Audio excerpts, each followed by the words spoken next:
Welcome to Genius Connect. Please subscribe and share. Hello everyone, our topic for today is nationalism in India. We are going to study the Rowlatt Act, the Rowlatt Satyagraha, the non-cooperation movement and the civil disobedience movement. So basically it all started way back when the First World War was going on in 1914. In 1914, India witnessed a terrible situation. There was extreme hardship and poverty, forced recruitment going on. At the same time, there was crop failure and influenza epidemic. The people of India were coping with all these problems at once. And in addition to this, the Britishers were going on increasing the taxes. The British were increasing the taxes to compensate for the war expenses. The war expenses that had accumulated as a result of the First World War. Due to all this, the burden was coming on the Indian people, particularly the poor Indian farmers. And as a result of this, 12 to 15 million people perished. This was a time of acute shortages. At the same time, when the crops were failing in one part of India, the other part of India was upsurging with anger. There was widespread anger among the people, there were so many movements, and there was a lack of a national leadership. Exactly at that time comes Mahatma Gandhi. Mahatma Gandhi had fought the racist regime in South Africa. He had successfully battled and he had emerged victorious, after which he came to India. He came to India in January 1915. In January 1915, the British in India got to know that a leader has emerged.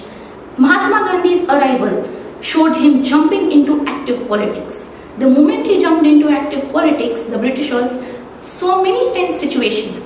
Along with it, when in 1916, Mahatma Gandhi realized that there is a need to make the people realize that they need to fight against the Britishers, but they need to stay united.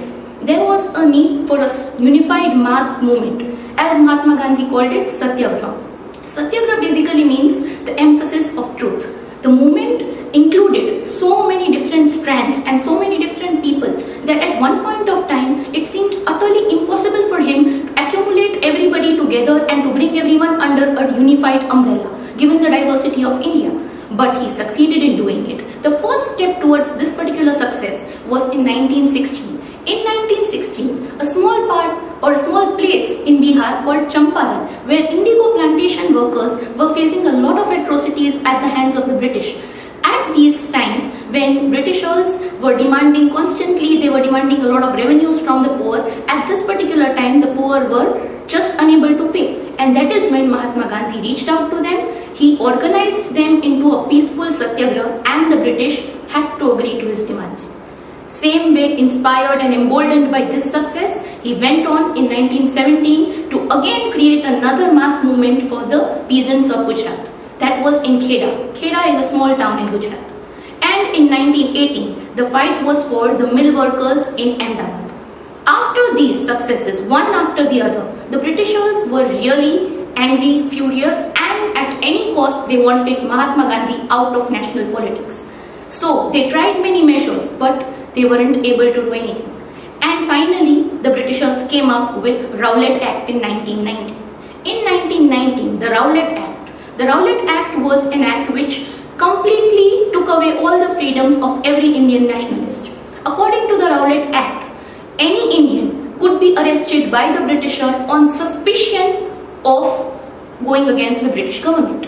And the Indians concerned had no right to appeal, had no right to appeal to the courts, had no right to the government. So basically, the Indians didn't have any right, and the Britishers could arrest any random person and keep him in jail for 2 years. Injustice, it was an injustice to the Indians and it was really non-tolerable. So that is why Mahatma Gandhi decided that this could be the spark he was looking for. This could be the movement that would eventually lead to a mass struggle, and that is why he started the Rowlatt Satyagraha, India's first nationwide movement. That was 6th April 1919. On 6th April 1919, for the first time in the history, India emerged together to fight against the Britishers, but with a peaceful movement, with a peaceful way, which Mahatma Gandhi called Satyagraha. Satyagraha means the need to emphasize the truth. Satyagraha basically means that if you are true, if you have the power of truth, then you don't need any other physical force. So this is what the philosophy of non-violence was, and It started with Rowlatt Satyagraha on 6th April. It went along for a few days. On 10th April in Amritsar, there was a peaceful gathering, a peaceful procession where the police fired. The police opened fire on a peaceful procession, and this caused widespread anger among the people. And after which, the situation went out of control. General Dyer was given the command, martial law was imposed in Punjab, and when General Dyer came, he made it a point to make this law ruthless. And that is when the Jallianwala Bagh incident, the infamous Jallianwala Bagh incident happened. On 13th April 1919, the infamous Jallianwala Bagh incident took place. There was a group of villagers who were celebrating the festival of Baisakhi, and there were a few nationalists among them. General Dyer entered the garden's only exit point, blocked it, and he opened fire on the innocent crowd. The rules say that the crowd had to be warned, but none of the warnings were given. No warnings preceded this firing. And this was what caused a widespread anger among people again, this time uncontrollable. Mahatma Gandhi was not able to control the upsurge. People started fighting against the government. People started using violent measures. They started killing officers. They started attacking government buildings. They started breaking police stations and ransacking it. And all this ultimately came to a conclusion that Mahatma Gandhi stopped the Rowlatt Satyagraha. He gave the reason that India was not yet ready for this kind of a big nationwide movement. And after the Rowlatt Satyagraha ended, Mahatma Gandhi started looking for possibilities where he could again bring everybody, particularly to the two major groups in India, the Hindus and the Muslims, together in a unified, diverse national movement. And in this particular moment, he chose the Khilafat issue. As I said before in the video, the World War I was going on. The World War I was fought between two major powers, the Allies and the Axis. The Allies and the Axis fought these two world wars, the First World War and the Second World War, and in both the world wars, the Allies emerged victorious, the Axis lost. And in the First World War, along with the Axis, the Ottoman Empire, that is Turkey, modern day Turkey, also lost. And the head of the modern day Turkey, that is the Ottoman Empire, was the Khalifa, who was also the religious head of Muslims all along the world. So that is why some Muslims in India, particularly new generation leaders like Muhammad Ali and Shaukat Ali, were fighting against the British so that they don't impose a harsh treaty on the Khalifa of the Islamic world. Mahatma Gandhi saw this as an important, he saw this as a very, very good chance or opportunity to bring the Hindus and Muslims together. And that is when he brought the Hindus and the Muslims together, and he included the Muslims in his unified struggle for freedom. So he called this movement non-cooperation Khilafat movement. This movement, the essentials of this movement would be that they wouldn't cooperate with the British. They wouldn't cooperate by boycotting. It would start with the uppermost section of the society boycotting their titles. All the titles that the government awarded, particularly Sir, would be returned back to the government. Along with that, all the businesses, every particular business where British goods were bought and sold would be boycotted. British cloth would be burned in huge bonfires, and every particular person working as a civil servant, be it in civil services, be it in railways, be it in post offices, even government schools, teachers, principals, and even students boycotted the British. This was done with the aim that if Indians did not cooperate with the British rule would collapse within a year. So in Mahatma Gandhi's word, the British rule was possible in India just because Indians had cooperated, and if Indians didn't cooperate, it would collapse within a year or two. And the non-cooperation movement was in fact very effective in the first few months, because within the first few months itself, the British cloth, which was imported from Britain to India, saw a collapse, a huge collapse in fact, from 112 crores to just 57 crores. So this was the first milestone which Mahatma Gandhi wished to achieve and did accomplish, and after that there was no looking back. This movement went on, but then an abrupt incident in Chauri Chaura, Uttar Pradesh led to a sudden stopping of this movement. That incident was the incident in which Lala Lajpat Rai was brutally beaten with a stick on the head because he was protesting against the harsh policies of the British government. When he was brutally beaten and killed, he died on the spot due to that. There was wide upsurge and anger in the Indians, and the Indians started violence. And again, considering the violence spread, Mahatma Gandhi stopped this movement too. In 1922, February, this movement came to an abrupt end due to the spreading violence and to the dismay of many Indian extremists and many Indian nationalists. This was all about non-cooperation movement. After which Mahatma Gandhi worked for many years, and it was not until 1930 that he came up with the idea of a nationwide civil disobedience movement. This idea for nationwide civil disobedience was way back conceived by him when the non-cooperation was started. When the non-cooperation was started, and he anticipated that the government would use brutal repression to calm down the nationalists, that time a nation civil disobedience would be used. So as a conclusion, it was one of the last resorts used by him.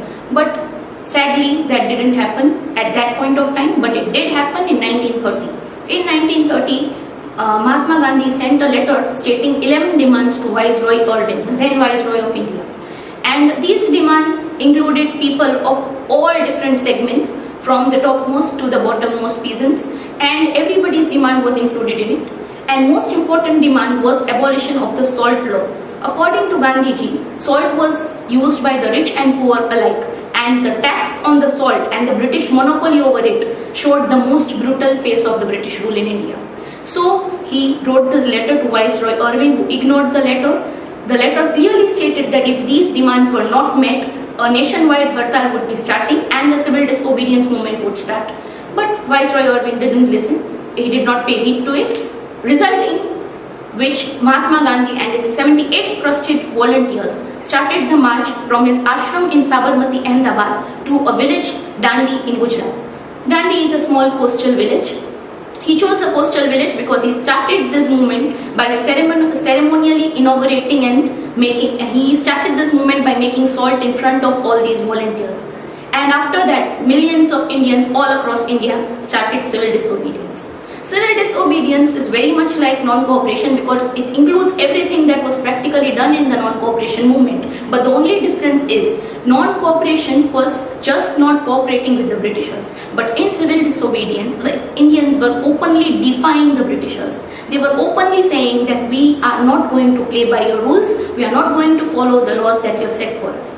And this is how the civil disobedience movement started with huge pomp and show, and it went on for a long time, particularly for a few months. But then for a few months there was a lot of enthusiasm from the Indian side. But eventually this movement failed too. The main reason was the second round table conference in London. Gandhiji was invited and Lord Irwin offered a vague offer of dominion status to India.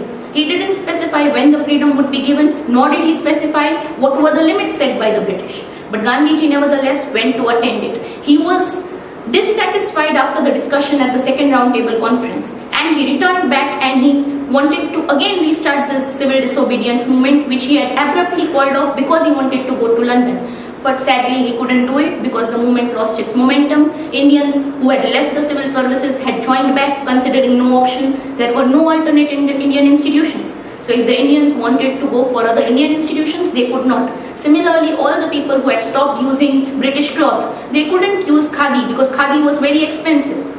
So there were multiple reasons why these movements failed, and this is the reason why ultimately these movements couldn't attain Indian independence. But nevertheless, India did go on, and one another movement came, which was the Quit India movement in 1942, after which the British seriously considered independence, and India got its independence finally in 1947. I hope you all would have enjoyed this video. Subscribe to Genius Connect and put on the notification to receive more such videos. Like and share this video too. Thanks for watching.